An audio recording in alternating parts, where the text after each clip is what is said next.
Et toi, Jean-Christophe, qu'est-ce qui t'a amené à nous parler aujourd'hui de quelque chose finalement qui nous concerne tous? Comment bien rédiger?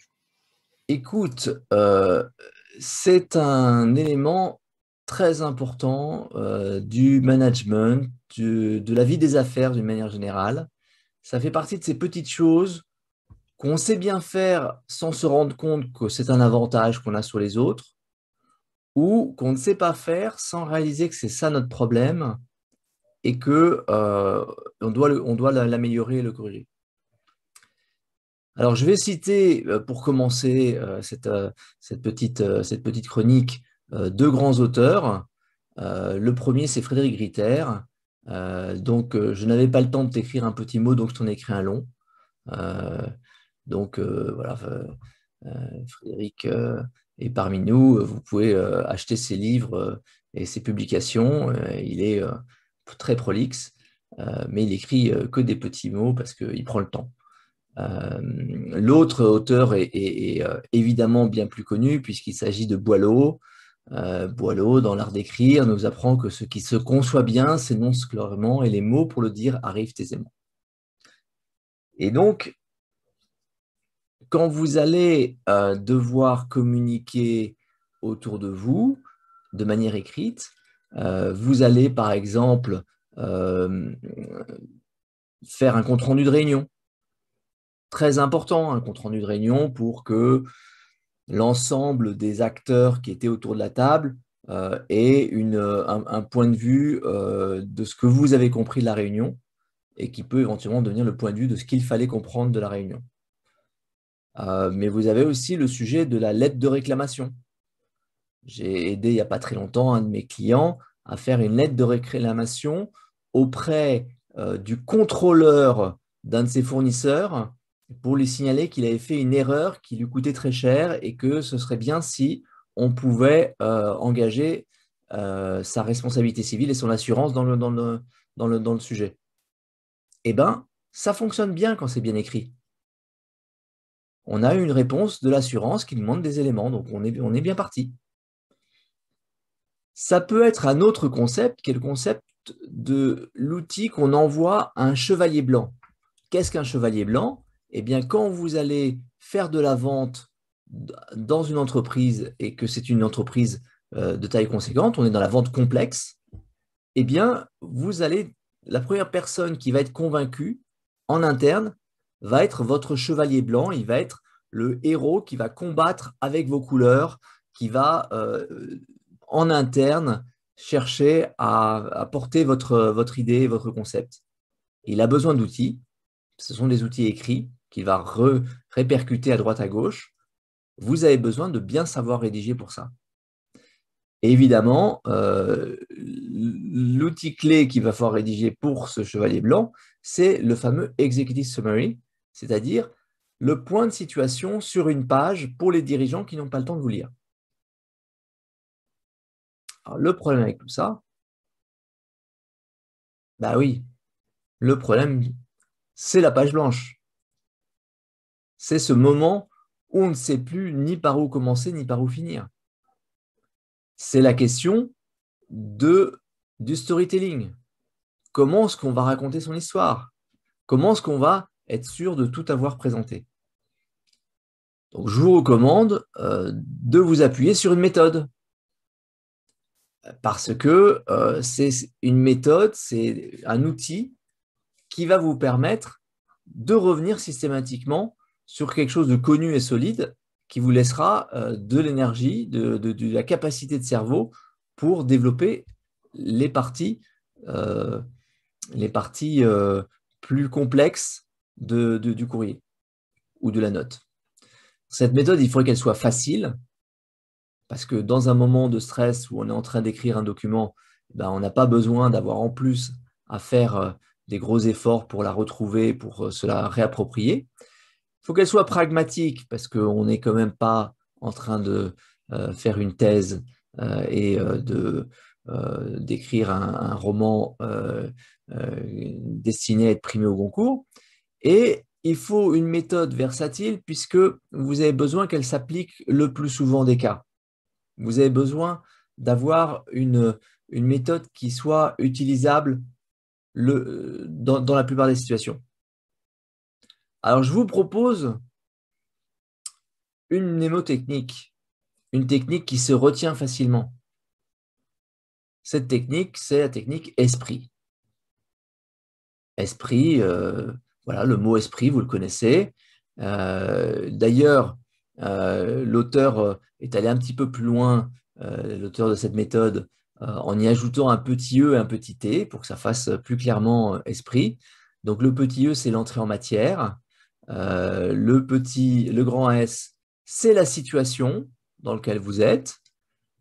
Puis l'exposé du problème, la méthode de résolution que vous allez utiliser, les résultats que ça donne et les détails de l'opération, et puis une petite terminaison. Avec ça, vous avez esprit. Alors, c'est bien entendu plus compliqué que ça, parce que quand vous regardez la méthode esprit, vous apercevez qu'il y a plusieurs cadres qui se complètent. Vous avez tout ce qui est du domaine du passé, la situation de départ, la problématique, et tout ce qui est du domaine du futur, ce qu'il faudrait qu'on fasse et ce que ça donnerait.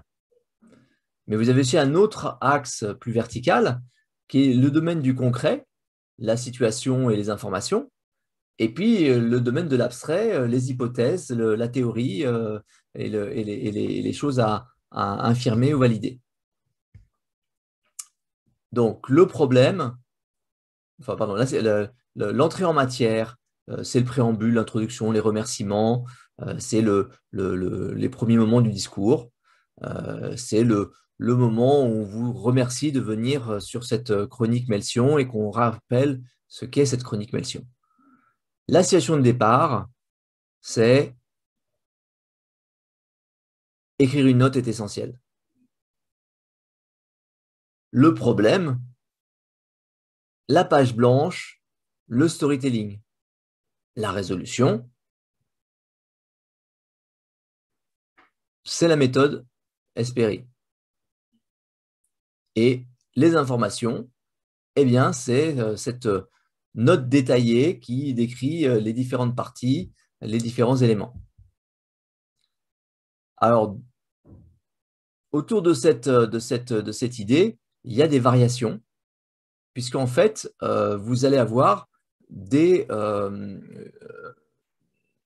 utilisations de ce plan SPRI un peu différentes selon l'usage et selon le but. Par exemple, l'usage journalistique, c'est de commencer par l'information et après de la mettre en perspective en le situant, en parlant du problème et de sa résolution. Les plans plus académiques vont parler de la situation, puis du problème, et puis la première résolution qu'on peut utiliser, la deuxième résolution qu'on pourrait utiliser, la troisième résolution qu'on pourrait utiliser, et de définir qu'est-ce qui paraîtrait la bonne solution. Quand vous faites un rapport, vous allez faire quelque chose en deux parties qui va être situation, problème, résolution et information. Si vous êtes sur un plan juridique, c'est plutôt situation, problème, première partie, deuxième partie, résolution, information. Si vous êtes dans un roman, vous allez décrire la situation et le problème, et puis avoir une résolution, une information, une résolution, une information, et éventuellement, ça va se répéter. Si vous êtes un adepte de la méthode scientifique, alors vous allez boucler à la fin de votre esprit par une discussion qui va vous amener à repartir sur un autre esprit. Et vous êtes dans une méthode complètement itérative. Alors, tout ça, je vous le raconte bien rapidement. Vous avez évidemment le livre qui date de 1988, hein, donc c'est tout récent. Patrick nous dirait qu'on est quand même en -8 avant Melsion. C'est dire. En conclusion, eh bien écoutez, il y a un vrai bénéfice à savoir bien rédiger. Et la bonne façon de commencer, c'est de faire un plan. Et pour moi, Esprit est quelque chose qui est très pratique, que vous allez pouvoir utiliser facilement à toute occasion. Eh bien, merci Jean-Christophe. Voilà quelque chose qui est absolument innovant, c'est-à-dire que tu as utilisé le thème même de ta chronique pour écrire ta chronique.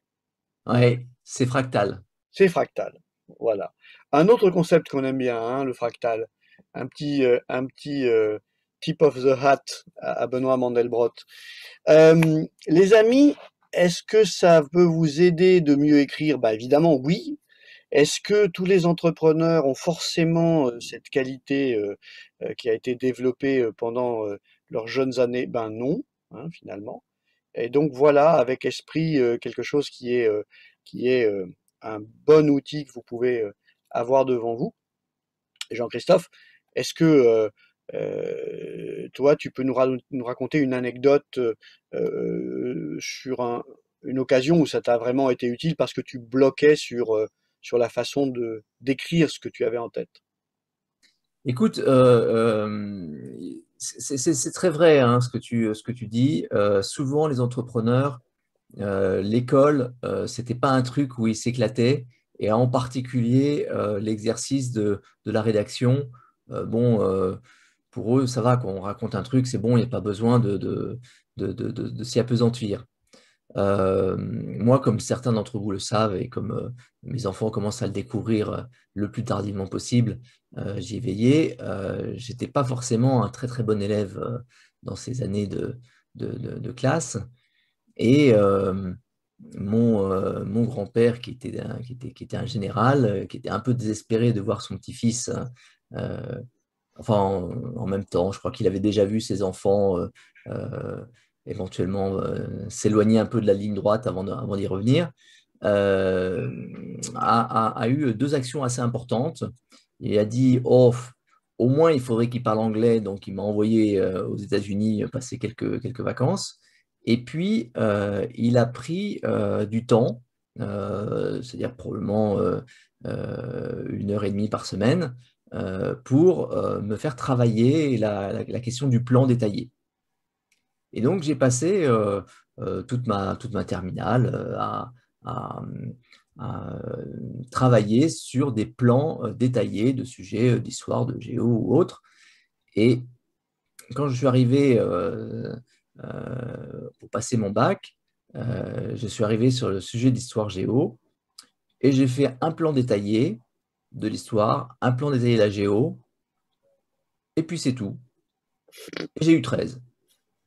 Il faut dire que je savais peut-être pas tout ce qu'il fallait écrire autour du plan détaillé, mais globalement, j'ai montré avec le plan détaillé que je savais à peu près les grandes idées, la grande ligne de direction, etc.